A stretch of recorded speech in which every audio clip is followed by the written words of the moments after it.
Зэсийн олон улсын зах зээлд хүн сүүлийн жилүүдэд таа тосолт үзүүлсэнгүй 2011 онд $8,000 хүрсэн оргил үеэсээ буусаар 2014 онд $6,859 болж 2013 оныхоос $467-оор хямдарсан байв. За нийт эдийн засгийн бүтцэн уул уурхаад авамгаалсан манай улсад дэлхийн түүхэн эдийн ханшийн уналт хямралт нөлөөлсөн ч Эрдэнэ үйлдвэр алдагдaltaгүй давсан тухай 2014 оны үйл ажиллагааны тайландаа тэмдэглэсэн байна.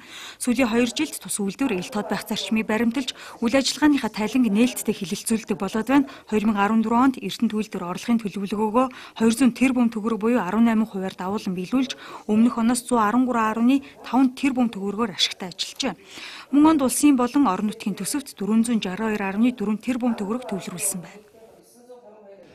За ирэх 12 сард хурлдах 52 дахь Советийн хурлаар бид ирэх 10 жилийн концепцаа батлуулнаа ийм зорилго тавиад ажиллаж байна.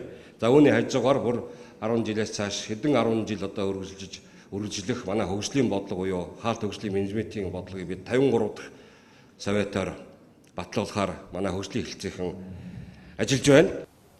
Эрдэнэ үйлдвэрийн хямралыг дагаж хямраагүй шалтгаан нь хямралын эсрэг бодлого барьж ажилласных хойж.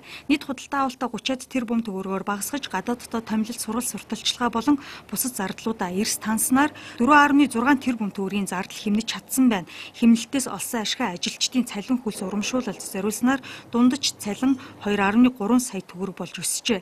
Тэгвэл нийгмийн хариуцлага дүүргийнхээ дагуу 60 гаруй тэрбум төгрөгийн хөрөнгө оруулалтыг хийсэн байна. Үүнд 1.4 тэрбум нь Орхон аймагт зориулагдчихэ. Орон нутгийн удирдлагатай хамт Германы байгаль орчин нөхөн сэргээх чиглэлээр ажилладаг компанитай 3 талын хэлцээр гэрээ байгуулж техник эдийн засгийн үндэслэл боловсруулж байна. Энэ техник эдийн засгийн үндэслэлийг боловсруулсны дагуу Герман улсаас бас тодорхой хөрөнгө оруулалт орж бид баян өндөр хайрхнаа ойжуулах ийм ажлыг эхлүүлэхээр 3 талт гэрээ хэлцээр хийгээд ажиллаж байна.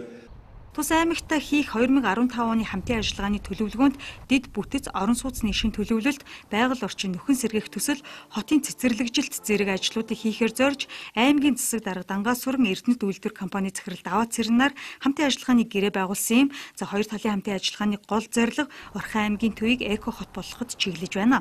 Эрдэнэт үйлдвэрийн хямралын эсрэг төлөвлөлт эх 5 дугаар сард дуусч дахин шин төлөвлөлт рүү шилжинэ.